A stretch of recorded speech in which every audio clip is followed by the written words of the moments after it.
Canada splits the Northwest Territories in two and establishes Nunavut as a new territory. An unprecedented hailstorm in Australia does $1.7 billion worth of damage, and the Columbine High School shooting occurred.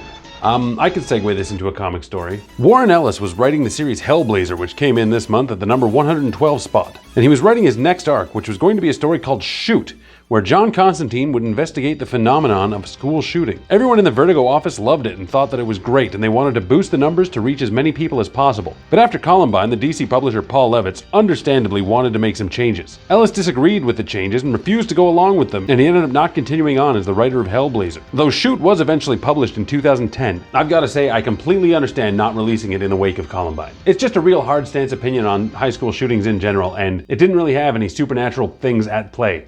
Look, the real world can suck sometimes. A lot of us read these comic books to escape reality and spend some time in a wonderful world where magical superheroes and strange new powers can come and rescue you at the last minute before the bad guy gets you. It would be really awesome if we could blame some of this real world bullshit on, being possessed by a demon, or being mind controlled by something, or somebody from space doing some nasty stuff. But we know better. Sometimes the best thing we can get is to see our heroes going through the same things that we are, to help us find the strength that we need to get back up and stand strong like they would. Through the filter of colorful do-gooders, we see our heroes deal with all kinds of issues like racism, abuse, drugs, bullying, suicide, and of course we have seen how a lot of them deal with death. And sometimes, seeing them going through that can help us overcome it. It can show us that we have the strength to stand up just like our heroes do. But then again, also sometimes it's just good to forget what we're thinking and see some guys in colorful tights punch a space monster in the face. Helps us take our mind off of things. Okay, so that went in that direction. Hey, let's take a look at what was happening in comics in April 1999. Number ones of note this month included Flinch, Tom Strong, which I thought was much older than it is, and I guess the point of it kind of is to seem older, Alan Moore's Awesome Adventures, Lady Pendragon Dragonblade, Black Widow that we talked about a couple of months ago, Black Widow 2, she got her very own series, and Galactus the Devourer. Hey, but what beats Superman this month? Action Comics is the granddaddy of all comics. It's what we should hold everything up against. If you've seen the past few months, you know what I'm talking about. I compare a comic to Action Comics, but there was no Action Comics this month. So we will go with the ongoing Adventures of Superman with its impressive 568th issue, only landing in the number 56 spot this month. We have plenty to choose from. So, what beats Superman this month? The Fathom swimsuit special. So sadly, these swimsuit specials were not uncommon for comic companies to publish in the 90s, obviously cashing in on the popularity of the Sports Illustrated swimsuit issues, and the fact that a lot of us out there are just plain horn dogs. I'm not gonna say I haven't read some of these back in the day, if you know what I mean.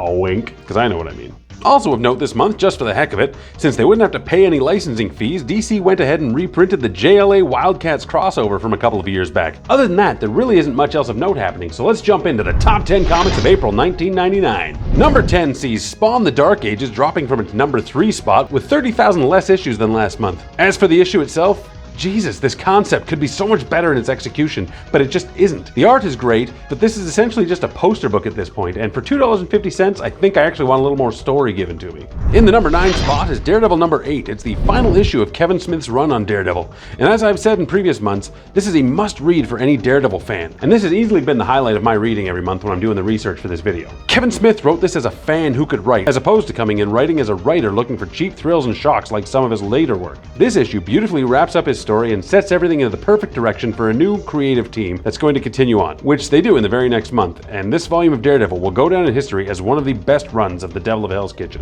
Number 8 is EarthX number 3. I guess I've never really talked about the story of EarthX, and that's because EarthX is actually what I'm reading right now when I need to fall asleep. It's the future of the Marvel Universe where everyone on Earth now has superpowers. There are other things at play and stuff is going on, but really, this concept should be so much better than it actually is. Though this issue does give us this look at Namor, which is awesome. Look at him.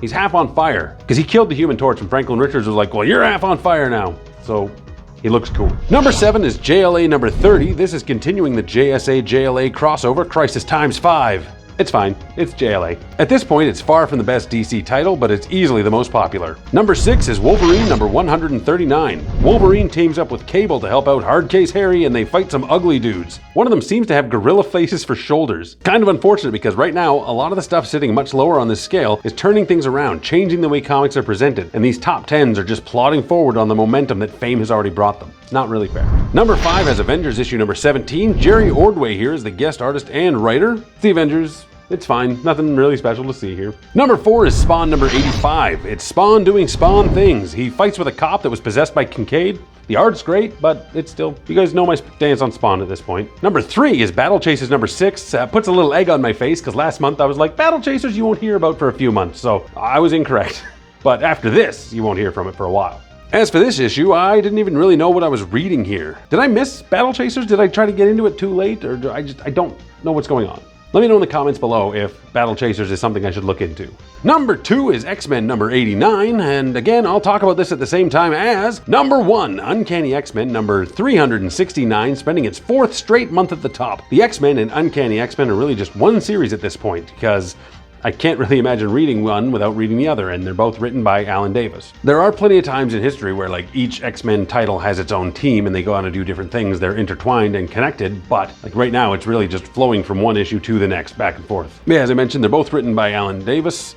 Davis does the art on one of them, and Adam Kubert does the art on the other, which is really quite nice. And I know it's kind of the way it is a lot of time, but like these X-Men books are what are the most popular and they are what's selling more, and that's kind of what history looks back on, but there's so many better books right now, and the X-Men are kind of just existing, but because of their fame, because of the number 1 selling books, that's the ones we're looking at, and it's not fair. There's so much better stuff out there, but it is what it is. Anyway, why don't you come back next month? We will talk about the comics of May 1999. Did anything else happen in May 1999? Is there something big I'm missing? It was Star Wars. Anyway, stay Hossy until then, and I will catch you on the next video in a month. But I have other videos between then and now, so watch those too. Thank you, bye. Here's a fun fact. I'm recording this in a hotel room, and I propped the camera up in a microwave. That's kind of neat. Anyway, goodbye.